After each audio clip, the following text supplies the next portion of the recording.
कि जब हम 1, 2, 3 भाई वहां खड़े हो जाएंगे पार्लियामेंट में जाकर, किसी की मां ने दूध नहीं पिलाया कि संविधान के खिलाफ एक कलम चला ले। मेरी बात को आप याद रखें। मुकदमा क्रांतिकारियों का गहना होते हैं, घबराने की जरूरत नहीं। चंद्रशेखर आजाद आपके साथ खड़ा है, याद रखना मेरी बात को। ईडब्ल्यूएस भारतीय संविधान की हत्या थी, हमारी हिस्सेदारी पर डाका था और आपने बड़े बड़े हाथ उठाकर समर्थन किया। और अगर संविधान को कोई बचाएगा तो ये बाबा साहब अंबेडकर और मान्यवर काशीराम साहब की फौज बचाएगी, मुझे इनके ऊपर भरोसा है। कहीं आप भाजपा को हराने के लिए गोरखपुर वालों के बारे में सोचो और गोरखपुर वाले आपस में अपने बारे में सोचे। मेरे अपने दिल पे हाथ रख के बताओ, कोई पिछले 12 साल में एक संघर्ष ऐसा है जिसमें मैंने आपका साथ छोड़ा? थोड़ा अखलाक का मामला हो, पहलू का मामला हो, नजीब का मामला हो, नजीर का मामला हो, नासिर जुनैद का मामला हो, मौलाना साद साहब के साथ का मामला हो, जहां आपके अस्मिता पे बात आई, जहां बहन बेटियों के सम्मान पे बात आई, मैंने जान की बाजी लगा दी, लेकिन कभी आपको अकेला नहीं छोड़ा। इन गुंडों को संरक्षण देने वाले जो लोग हैं, उनका मुकाबला पार्लियामेंट में और पार्लियामेंट के बाहर चंद्रशेखर आजाद से होगा, याद रखना। वो अलग बात है कि मैं राजनीतिक व्यवस्था में काम कर रहा हूं, लेकिन मैंने तेवर नहीं बदले। आप जानते हो, सामंतियों के लिए कल भी चंद्रशेखर आजाद खड़ा था और आज भी चंद्रशेखर आजाद खड़ा है, आप जानते हो।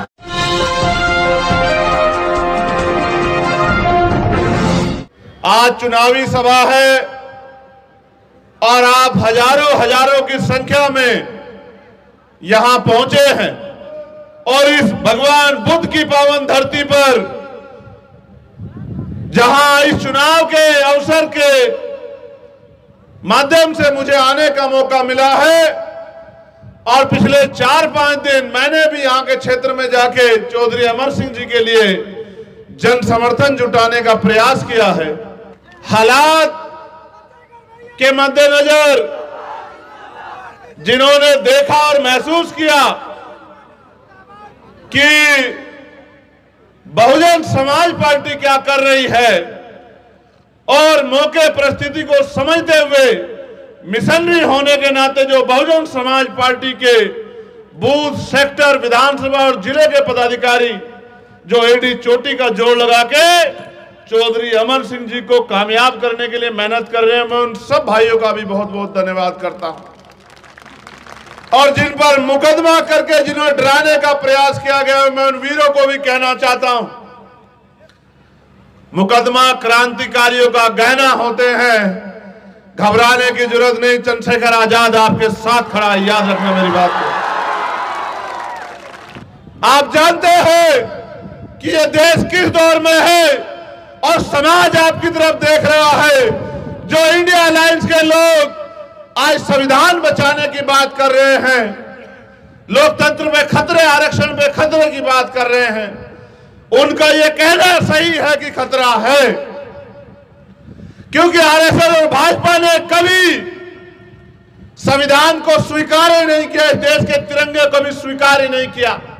उन्होंने हमेशा पहले दिन से संविधान का विरोध किया और जिन बाबा साहब अंबेडकर को आप भगवान के रूप में मानते हैं, उनके विचारों को अंतिम सत्य मानते हैं, जिनकी मूर्ति का बाल आप नहीं बर्दाश्त कर सकते, इन आरएसएस भाजपा के लोगों ने उनकी सब यात्रा निकाल के जिंदा रहते उनको अपमानित करने का काम किया। मेरे साथियों, जख्म बहुत गहरे हैं, जख्म आज के नहीं है, मगर मरहम तो आपको लगाना है। ये लोकतंत्र है। बाबा साहब अंबेडकर ने यह कहा था कि रानी का बेटा राजा नहीं बनेगा, राजा वो बनेगा जो बैलेट बॉक्स से तैयार होगा। लेकिन आप महसूस करो कि सिद्धार्थनगर में तो आजादी से लेके अब तक राजा रानी के पेट से पैदा हो रहा है, बैलेट बॉक्स से तैयार नहीं हो रहा। अगर बैलेट बॉक्स से तैयार होता तो आपका राजा बनता, आपके बीच के व्यक्ति को अवसर मिलता, आपका व्यक्ति पार्लियामेंट जाता। और जब राजा कहीं और से तैयार हो रहा है तो इससे स्पष्ट होता है कि राजा बाबा साहब अंबेडकर के सिद्धांतों पे पैदा नहीं हो रहा। इन पार्टियों ने जिनसे आपका मुकाबला है, चाहे भाजपा के लोग हों या दूसरे अलायंस के लोग हों, आप महसूस करो ये तो सिद्धार्थनगर के लोगों को, डुमरियागंज के लोगों को इतना हल्के में लेते हैं, इतना कमजोर मानते हैं कि इन्होंने आपके ऊपर बाहर के नेता थोप दिए। इनका मानना है कि आपके अंदर क्षमता नहीं है, आपके अंदर योग्यता नहीं है, आप बेबस लाचार हो, आप अपना भला नहीं कर सकते, इसलिए इन्होंने बाहर के नेता आपके ऊपर थोप दिए। और बाहर के नेताओं का आप इतिहास देखो कि 15 साल में 15 बार पार्लियामेंट में आपने नहीं सुना होगा कि उन्होंने आपके हकों के लिए एक भी आवाज उठाई। मेरे मित्र हेमंत जी जब बोल रहे थे तो कह रहे थे कि यहाँ की सबसे बड़ी समस्या आग और पानी है। ये सच है कि आग और पानी समस्या है, लेकिन आप ये बताओ कि लोकतंत्र में जिनके पास ताकत होती है उनके पास तो सारी समस्याओं का हल होता है, फिर आपकी समस्याओं का हल क्यों नहीं हुआ? क्योंकि उसका एकमात्र कारण यह है कि जिनका दल होता है उनमें बल होता है, और जिनके पास बल होता है उन्हीं की समस्याओं का हल होता है। जिनका नेता कामयाब होता है उनके समाज का हाथ नहीं फैलता। हम दलित, पिछड़े, आदिवासी और मुस्लिम, जैन, सिख, ईसाई, तमाम जो है बुद्धिस्ट, जो धार्मिक अल्पसंख्यक है, ये तमाम वर्गों के लोग इन बहरूपियों पे भरोसा करते हैं और हर साल ठगे जाते हैं। हर 5 साल में चुनाव होता है। मेरी माएं बहनें बड़ी संख्या में बैठी हैं, अपने दिल पे हाथ रख के बताओ, क्या चुनाव के बाद 5 साल तक ये लोग कभी हमारे बीच में आते हैं? हमारे उजड़े हुए घर देखते हैं, हमारा भूखा पेट देखते हैं, हमारे साथ जो जुर्म जाती 5 साल होती है उसकी खबर लेते हैं, हमारा दुख सुख देखते हैं। इनको एक ही मतलब है कि ये वोट ले और वोट लेके गायब हो जाए। वोट शक्ति का नाम है, वोट लोकतंत्र में आपका हथियार है। इस वोट से चाहे तो आप जुल्म करने वाले को ताकतवर बना दो या फिर जुल्म का मुकाबला करने वाले अपने बीच के चौधरी अमर सिंह को ताकतवर बना दो, ये आपके हाथ में है। मैं तो आपके ऊपर तरस आ रहा है मुझे, मेरे दलित पिछड़े समाज के लोगों, अगर एक बार जानवर को भी कहीं से नकार दिया जाए, उसका रास्ता रोक दिया जाए, उसको भगा दिया जाए, तो वो भी दोबारा उधर मुंह नहीं करता। आजादी के इतने साल बाद तक भी इन्होंने आपकी अस्मिता के साथ खिलवाड़ किया, आपका अपमान किया और बाहरी लोगों को आपके ऊपर थोपते रहे। एक पिछड़े के बेटे को आज तक मौका नहीं दिया और आप इनके चक्कर में आते रहे, इनको वोट देते रहे, इनको कामयाब बनाते रहे। तो मैं उनकी गलती कम मानता हूं और अपने लोगों की गलती ज्यादा मानता हूं। अगर आपने समझदारी दिखाई होती तो जैसा चौधरी अमर सिंह ने कहा कि 15 साल वाला 15 घंटे यहां नहीं टिक पाता, अगर आपने जिम्मेदारी अदा कर दी होती। लेकिन इस बार आपने जिम्मेदारी अदा करने की ठानी है, तो मैं आपको कहना चाहता हूं कि 15 घंटे काउंटिंग नहीं चलेगी। चौधरी अमर सिंह 15 घंटे की काउंटिंग से पहले लाखों वोट से डुमरियागंज लोकसभा जीत कर आएंगे, इस बात का मुझे भरोसा। जब मैं यहां आया और गांव-गांव गया, एक शिकायत तो मुझसे की गई कि भाई अभी तक प्रत्याशी हमारे बीच नहीं पहुंचा। लेकिन मैं आपसे बताना चाहता हूं कि लोकसभा का चुनाव बहुत बड़ा चुनाव, जितना दौड़ सकता है प्रत्याशी, मैं देख रहा हूं कि वो आपकी पीड़ा को अपनी पीड़ा समझते हैं और रात को 3-3, 4-4 बजे तक लोगों के बीच में जाके 5-5 बजे तक, मैं तो खुद रात को 3:30 बजे आया, मैंने महसूस किया कि वो अपनी तरफ से पूरा प्रयास कर रहे हैं। लेकिन कुछ जिम्मेदारी आपकी भी बैठती है। क्या ये लड़ाई अकेली चौधरी अमर सिंह की है? जरा दोनों हाथ उठा के बताओ, लड़ाई अकेली चौधरी अमर सिंह की है? अगर अमर सिंह जी यहां से जीत कर जाएंगे तो क्या पार्लियामेंट में आपकी आवाज मजबूत नहीं होगी? आप महसूस करो, लोकतंत्र को समझो, अपनी वोट की वैल्यू को समझो। बाबा साहब ने जब संविधान सौंपा तो एक शंका जाहिर की, कहा राजनीति में 1 वोट 1 वैल्यू, राजनीति में तो हम लोग बराबर हो जाएंगे। लेकिन जब तक देश में गौर करना मेरे नौजवान साथियों, जब तक इस देश में सामाजिक गैर बराबरी रहेगी जाति के आधार पर, आर्थिक गैर बराबरी रहेगी कि एक आदमी इतना अमीर है कि उसके पास कितनी संपत्ति उसको ये भी नहीं पता, और एक आदमी इतना गरीब है जिस पे खाने के लिए अन्न की व्यवस्था नहीं है। जब तक ये गैर बराबरी रहेगी, एक आदमी ऐसा है जिस पे 4000 बीघे जमीन है और एक आदमी ऐसा है जिस पे रहने के लिए या मरने के लिए 2 गज जमीन भी नहीं है, जब तक ये गैर बराबरी रहेगी तब तक राजनीतिक लोकतंत्र, सामाजिक लोकतंत्र नहीं बन पाएगा। इसका मतलब यह है कि भारतीय लोकतंत्र लोकतंत्र नहीं है, धनतंत्र है।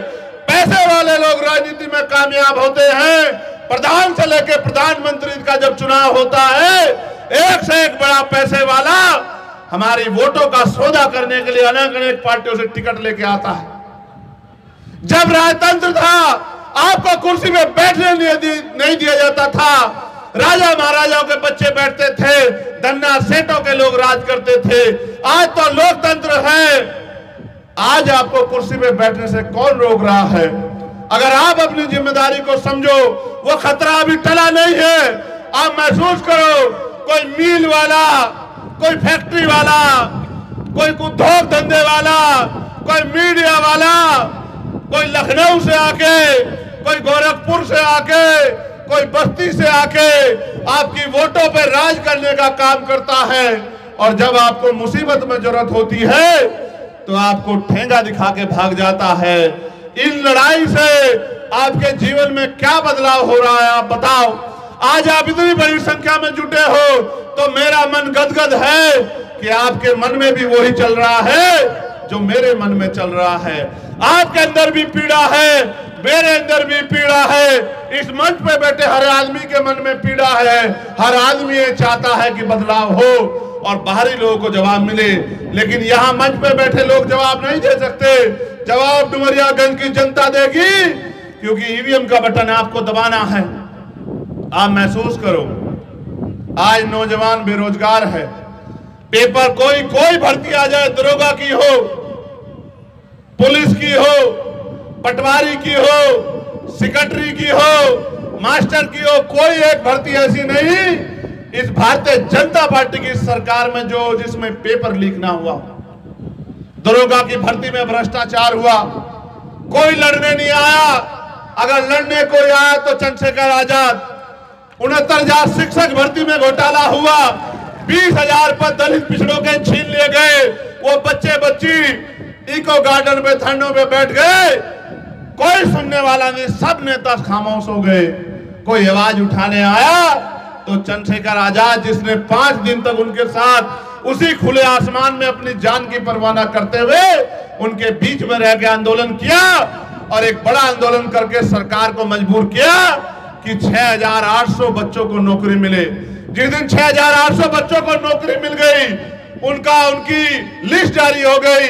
मैं लखनऊ में था और हमारे पत्रकार साथी नीरज जी भी लखनऊ में थे। मैं उस इको गार्डन में गया, उनकी आंखों से आंसू की जगह खुशी के आंसू बह रहे थे और वो मेरे गले से लिपट गए। वो बहनें मेरे हाथ पकड़ के चूमने लगी, मुझसे कहने लगी, भैया चंद्रशेखर आजाद, आप ना होते तो ये नौकरी हमारे घर तक नहीं पहुंच पाती। क्योंकि जब हम इन भाजपा के दफ्तर में जाते थे तो ये हमारी चोटी पकड़ के हमें पीटते थे, हमारे हाथों पे लाठियां मारते थे, हमारे कपड़े फाड़ देते थे। ये कहने को तो हमारे समाज के हैं, लेकिन ये हमारे किसी काम के नहीं है। तो आप थे तो भैया नौकरी मिल गई, लेकिन उनकी खुशी ज्यादा दिन तक उनके चेहरों पे नहीं रह पाई, क्योंकि सरकार ने कोर्ट के जरिए उनकी नौकरी पे स्टे लगा दिया। वो बच्ची आपकी थी, बाल की, प्रजापति की, कश्यप की, सैनी की, मौर्य की, शाक्य की, कुशवाहा की, कुर्मी की, यादव की, गुर्जर की, जाट की, निषाद की, राजभर की, केवट की, नुनिया की, चौहान की, वो आपकी बेटियां थी। वो चमार जाति की बेटियां थी। वो वाल्मीकि, पासी, धोबी, कोरी, खटीक हमारे दलित समाज की बच्चियां थी, जिन्होंने जब वो अपना अधिकार मांगने गई तो लाठियां खाई। उनके दिल में दर्द होता होगा कि कोई तो उनकी आवाज उठाएगा। मैंने अपनी जिम्मेदारी अदा की, लेकिन क्योंकि राजनीतिक ताकत नहीं थी तो इनसे नहीं लड़ पाया उस समय। फिर आपके सामने पुलिस की भर्ती आई और आपने देखा 48 लाख बच्चों से पर बच्चा 400 रुपए के हिसाब से 200 करोड़ रुपए इकट्ठा किए गए। और जब पेपर देके बच्चा आया, मां ने दिल पे सुकून से हाथ रखा कि इस बार मेरा बेटा नौकरी लगेगा, मेरे आंसू पूछेगा। पिता ने जो फावड़ा, जो चद्दर कमर पे रखी थी, किसान ने निकाल के रखी कि इस बार मेरा बेटा कामयाब हो जाएगा। लेकिन जब पेपर देके आया तो पता लगा पेपर लीक हो गया। पहले तो मुख्यमंत्री कहते रहे कि जो झूठ फैला रहे हैं हम उनको बख्शेंगे नहीं, फिर अपने आप भर्ती को पोस्टपोन किया। इसलिए पोस्टपोन किया क्योंकि झूठ बेनकाब हो गया, भर्ती में चोरी हुई थी, घोटाला हुआ था। यह सरकार ने दिया, पटवारी बना दिए, सेक्रेटरी बना दिए और भर्ती भी नहीं है, लोगों को खबर भी नहीं हुई। ये बात मैं आपको इसलिए बता रहा हूं क्योंकि जब मैं गांव में जाता हूं तो मुझे नौजवान कहते हैं भैया हम बेरोजगार हैं। लेकिन मेरे भाइयों, मेरे हाथ में वो ताकत नहीं है, मैं सच कह रहा हूं। आप मुझसे मेरे खून का एक कतरा मांग लो, मेरी एक एक सांस मांग लो, मैं दे दूंगा। लेकिन अभी मेरे हाथ में वो ताकत नहीं कि मैं आपको रोजगार दे सकूं, वरना वचन देके कहता हूं कि हर कोई, किसी घर में एक भी बच्चा बेरोजगार नहीं रहेगा। ये चंद्रशेखर आजाद का वचन है आपको, दलित पिछड़े समाज के लोग। अभी मेरे हाथ में वो ताकत नहीं है। हाँ, ये अलग बात है कि आपने नगीना में मुझे ताकत देने का काम किया, जो 4 तारीख को परिणाम के रूप में आएगा।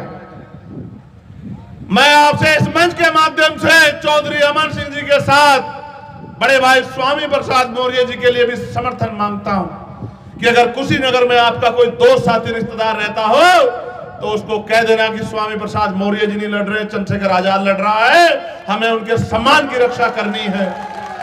ये बात इसलिए कह रहा हूं कि जब हम 1, 2, 3 भाई वहां खड़े हो जाएंगे पार्लियामेंट में जाकर, किसी की मां ने दूध नहीं पिलाया कि संविधान के खिलाफ एक कलम चला ले। मेरी बात को आप याद रखें।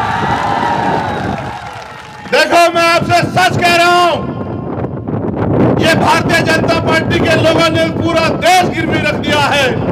आज हमारा बॉर्डर सुरक्षा में नहीं है।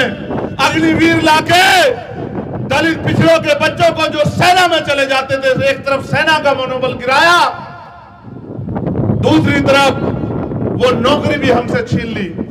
आप बताओ, 400 रुपए की मजदूरी करने के बाद क्या हम इस देश में सुख सुविधा का जीवन प्राप्त कर सकते हैं क्या? आगे तो मजदूरी भी नहीं मिलेगी क्योंकि मशीनों का समय आ गया है और मालिक ये चाहता है कि मजदूर तन का पैसा कम ले और काम समय पे कर दे। मशीनों का दौर आ गया है। मेरी बात पे गौर करना। जो काम एक परिवार मिलके 10 दिन में करता था, वो मशीन एक दिन में कर देती है। आगे मजदूरी भी नहीं मिलने वाली, तो आप किस तरह से आगे बढ़ोगे? एक ही जरिया था आप दलित पिछड़ों आदिवासियों पे आरक्षण नियुक्ति में, इसके कारण हम आगे बढ़ रहे थे। ये आरक्षण भी लगभग हमसे छीन लिया गया है क्योंकि भर्ती आती है, ईडब्ल्यूएस तो पूरा लागू होता है, लेकिन ओबीसी और एससी का आरक्षण 4 या 5 या 3% मुश्किल से लागू होता है, उसमें भी घोटाले हो जाते हैं। भले इंडिया अलायंस के लोगों ने मुझे मेरे समय पे आके धोखा दे दिया मदद लेके, कोई बात नहीं। उन्होंने मुझे धोखा दिया, मैंने जनता से अलायंस कर लिया। मैंने जनता से वो कहा कि आप मुझे मौका दे दो, आप मेरे ऊपर एहसान कर दो, फिर मेरा हुनर देखना। उन्होंने मुझे आशीर्वाद दे दिया, इनके एडी चोटी के जोड़ लगाने के बाद आशीर्वाद दे दिया। लेकिन मैं आपसे कहना चाहता हूं और आपके माध्यम से उनको भी कहना चाहता हूं, आज वो संविधान बचाने की बात कर रहे हैं। जब ईडब्ल्यूएस लागू हुआ तो उन्होंने बड़े बड़े हाथ उठा के समर्थन किए थे। हम सब जानते हैं कि क्या सच है और क्या झूठ। हम जानते हैं कि ईडब्ल्यूएस भारतीय संविधान की हत्या थी, हमारी हिस्सेदारी पर डाका था और आपने बड़े बड़े हाथ उठा के समर्थन किया। लेकिन जब हम 52% पिछड़े वर्ग के लिए आरक्षण मांगते हैं तो आपके मुंह में दही जम जाती है। जब हम प्रमोशन में रिजर्वेशन मांगते हैं दलित पिछड़े अधिकारियों के लिए तो आपको साफ सूंघ जाता है। हम आपके चरित्र को जानते हैं, लेकिन हमारा झगड़ा भी आपसे नहीं है, आपसे समय आने पर निपटेंगे। लेकिन मैं आपसे कहना चाहता हूं कि हमें अपनी लड़ाई अपने पैरों पे लड़नी है और अगर संविधान को कोई बचाएगा तो ये बाबा साहब अंबेडकर और मान्यवर काशीराम साहब की फौज बचाएगी। मुझे इनके ऊपर भरोसा है, जिन्होंने 2 अप्रैल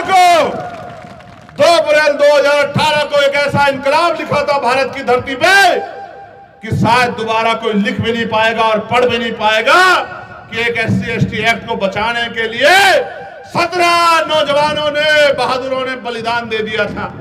जब हमारे 17 भाइयों ने बलिदान दिया, कहां थे तुम जो संविधान बचाने की बात करते हो? आपको हमसे वोट चाहिए, बिल्कुल सच है, वोट चाहिए, लेकिन आपकी मंशा पे हमें शक है। और मैं आपको विश्वास से कहता हूं, यह सरकार अगर बदल जाएगी और इन दूसरे साथियों की अगर सरकार आ गई तो इनको भी इनके झूठे वादों के साथ हम चैन से नहीं बैठने देंगे। इनके भी कपड़े पकड़ पकड़ के एक एक वादा इनसे पूरा कराने का काम करेंगे। मेरी बात को आप याद रखना। मैं आपसे कहने आया हूं, एक प्रत्याशी गोरखपुर से आए और गोरखपुर वालों ने, एक गोरखपुर वाले ने क्या इलाज कर रखा है पूरे उत्तर प्रदेश का, ये किससे छिपा हुआ नहीं, बिल्कुल छिपा हुआ नहीं है।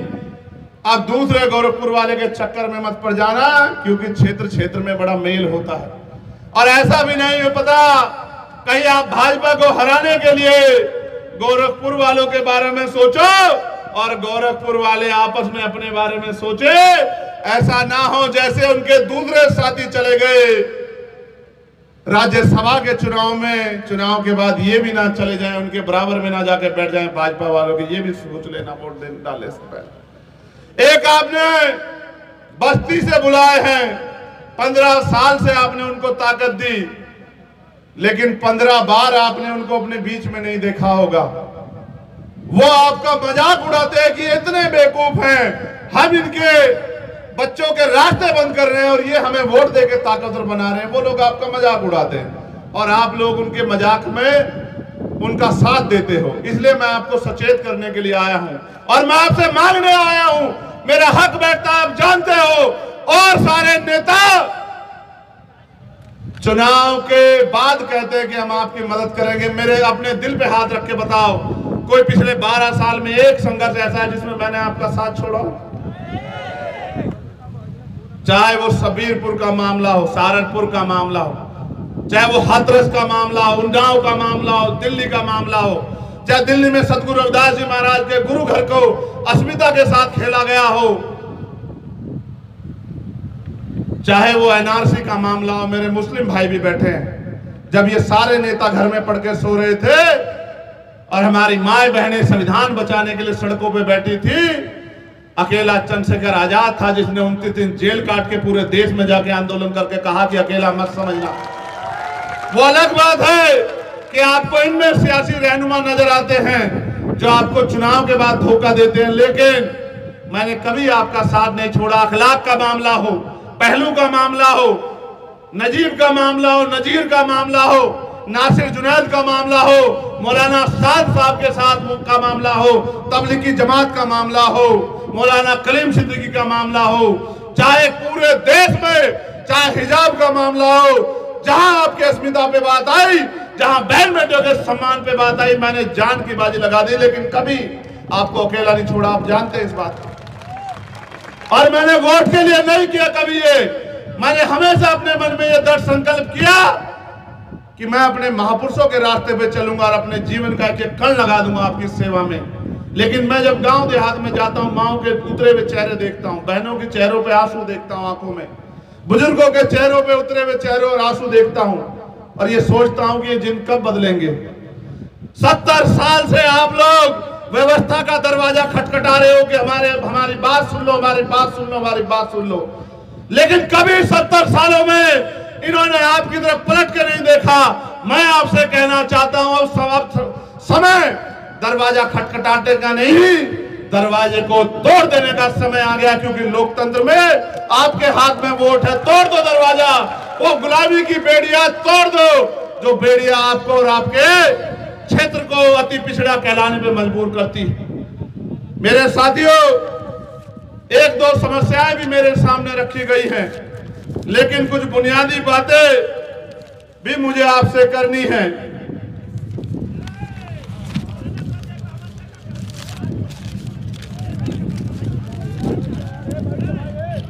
ये आपको याद होगा, इस देश में परंपराएं थी विधवा विवाह, बाल विवाह, सती प्रथा, लेकिन जो परंपराएं बुरी होती है उनको तोड़ना पड़ता है, नहीं तोड़ना पड़ता है? तोड़ना पड़ता है, नहीं तोड़ना पड़ता है? ये परंपरा जो बाहरी की है इसको भी आपको तोड़ना पड़ेगा अगर आपको इज्जत सम्मान की जिंदगी चाहे। तोड़ दोगे, नहीं तोड़ दोगे? दोनों हाथ उठा के बताओ, तोड़ दोगे, नहीं तोड़ दोगे? बहुत अच्छे। आप जानते हो कि हम ठेकेदारी प्रथा के खिलाफ है। खिलाफ है, नहीं खिलाफ है? ये जो आपका ठेका लेके आए हैं गोरखपुर से और बस्ती से और लखनऊ वालों जिन्होंने भेज दिया, ये ठेकेदारी प्रथा खत्म कर दोगे, नहीं कर दोगे? हम तो कहते आ रहे हैं कि चाहे सफाई कर्मचारी या कोई भी नौकरी हो, सारी नौकरी पक्की होनी चाहिए, क्योंकि सीवर में जो जान देता है उसके बच्चों की रखवाली कोई नहीं करता। अभी आपने देखा होगा यहाँ भाजपा की सरकार राजस्थान में कैसे डंडों से पीट पीट के हमारे एक भाई को मार दिया। उस परिवार का क्या होगा? वो तो चला गया कमाने वाला, और एक 11 साल की बच्ची को दरिंदों ने नोच लिया और फिर उसको जला दिया, उसकी जान चली गई। अभी तक एक आरोपी गिरफ्तार नहीं हुआ। चुनाव खत्म हो जाने दो, इन गुंडों को और गुंडों को संरक्षण देने वाले जो लोग हैं उनका मुकाबला पार्लियामेंट में और पार्लियामेंट के बाहर चंद्रशेखर आजाद से होगा, याद रखना। वो अलग बात है कि मैं राजनीतिक व्यवस्था में काम कर रहा हूं, लेकिन मैंने तेवर नहीं बदले। आप जानते हैं सामंतियों के लिए कल भी चंद्रशेखर आजाद खड़ा था और आज भी चंद्रशेखर आजाद खड़ा है, आप जानते हो। आखिरी बात आपसे कहना चाहता हूं, अगले 2 दिन क्या करोगे? क्या करोगे अगले 2 दिन? ये फोन निकालना, अपने दोस्तों रिश्तेदारों को फोन करना, बहन के ससुराल में, भाई की ससुराल में, और तमाम तरह के जो रिश्तेदार हैं उन सबको फोन करना और सबसे ये कहना कि केतली को वोट करना है और केतली को सपोर्ट करना और एक एक वोट केतली निशान पे डालना है। कर दोगे, नहीं कर दोगे? कोई पैसा शराब लेके आएगा उसकी बातों में तो नहीं चले जाओगे? ये वोट हमें बिकने के लिए नहीं, ये वोट हमें गुलामी से मुक्ति के लिए दी गई है। इसका फैसला सही ले लोगे, नहीं ले लोगे? किसी की बातों में गुमराह आके मुझे कमजोर तो नहीं कर दोगे? मैं तुम्हारे दिल की बहुत बहुत सराहना करता हूं कि तुम धूप में डटे हुए थे। मैंने भी कुदरत से प्रार्थना की कि ठंडा कर दो मेरे भाई जो है धूप में डटे हुए। लेकिन सुनो मेरे भाइयों, अब वो दिन दूर नहीं कि हमारी जिंदगियां बदलेंगी। बस वो तभी संभव है जब राजनीतिक ताकत आप हमें दो। बताओ, चौधरी अमर सिंह बनके अगले आने वाले दिनों में संघर्ष करोगे, नहीं करोगे? ऐसा तो नहीं चौधरी अमर सिंह जी का इंतजार करोगे? मैं अपने मुस्लिम भाइयों से भी कहना चाहता हूं, इनका कोई भरोसा नहीं, इनमें से कौन सा टूट के कहां चला जाए। आप मेरे कहे से चौधरी अमर सिंह जी पे भरोसा कर लो। चौधरी अमर सिंह के पीछे चंद्रशेखर आजाद खड़ा है। खून का कतरा कतरा आपके सम्मान के लिए लगा देंगे, लेकिन कभी आपको झुकने नहीं देंगे, कभी आपको अकेला नहीं छोड़ेंगे। आपसे अपील कर रहा हूं। और देखो, समीकरण भी हमारे पास है। पहला, यहां 3.5-4 लाख वोट दलित समाज का है, जो कि 90-95% लामबंद के चौधरी अमर सिंह जी के साथ केतली निशान पे वोट कर रहा है, नहीं कर रहा है? दूसरा, इनके खुद के समाज का और पिछड़े वर्ग का जो स्वाभिमानी लोग हैं, जिन्होंने जो समझते हैं स्वाभिमान की कीमत, जिनको ललकारा है इन दूसरे अलायंस के लोगों ने बाहरी व्यक्ति को टिकट देके, और जिनको 78 साल में मौका नहीं दिया, उन्होंने भी तय कर लिया कि वो चौधरी अमर सिंह जी को वोट देंगे। तो लोकतंत्र में आपकी पहली प्रायोरिटी ये रहती है मुस्लिम समाज के मेरे भाइयों कि हम भाजपा को हराने के लिए वोट का भी बहुत बहुत धन्यवाद करता हूं। सबसे ज्यादा धन्यवाद करता हूं अपने नौजवानों का, लेकिन उनसे उम्मीद करता हूं, बताओ घर तो नहीं बैठ जाओगे? वोट बूथ तक पहुंचा दोगे, नहीं पहुंचा दोगे? चलो फिर दोनों हाथ उठा के बहुत बहुत अभिनंदन, स्वागत। जय भीम, जय भारत, जय संविधान, जय मंडल, जय जोहार। आवाज दो, आवाज दो, वोट हमारा, राज तुम्हारा, नहीं चलेगा, नहीं चलेगा, वोट हमारा, राज तुम्हारा, नहीं चलेगा, नहीं चलेगा। बहुत बहुत धन्यवाद। जय भीम, जय भारत, जय संविधान।